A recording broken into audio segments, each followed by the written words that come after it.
La peur égale l'amour. Voici le titre de cette courte vidéo qui me paraît être un sujet essentiel.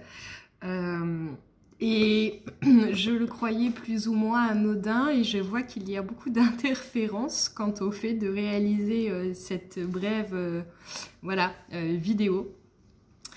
Donc je me dis qu'il y a quand même un enjeu pour certaines énergies à vous faire passer ce message et donc je m'y reprends une fois de plus. Mais ça m'encourage presque encore plus à vous le donner donc. La peur égale l'amour et non pas la peur ou l'amour. On nous enseigne quasiment tout le temps qu'il faut choisir le camp de la peur ou le camp de l'amour, que la peur n'est pas l'amour. Or, à mon sens, c'est totalement faux et il n'y a strictement aucune séparation à faire là non plus. Voilà, à travers ça, on nous enseigne aussi, eh bien voilà, à cultiver là encore, eh bien oui, l'art de la séparation. On nous apprend à cultiver le jugement sur nous, à cultiver aussi une forme de malaise, de gêne, de non-acceptation, de non-accueil de ce que l'on est, de ce que l'on ressent en tant qu'humain. Et donc, voilà. À se croire encore une fois, à se croire, comment dire, à devoir se changer, se transformer, alors que la peur n'est qu'une expression de l'amour, une fois de plus, comme absolument toutes les émotions humaines.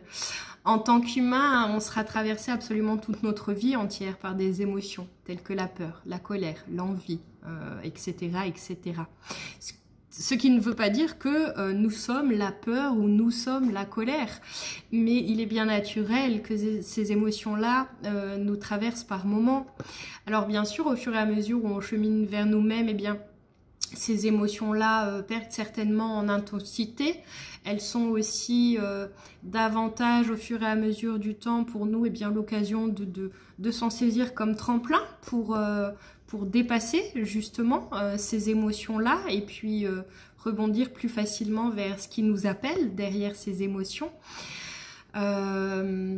Mais encore une fois, elles sont bel et bien une expression de l'amour, une expression maladroite peut-être, parce que si on parle de la peur, eh bien, ça peut vouloir signifier que on manque de confiance, qu'on est dans une forme de grande vigilance, etc.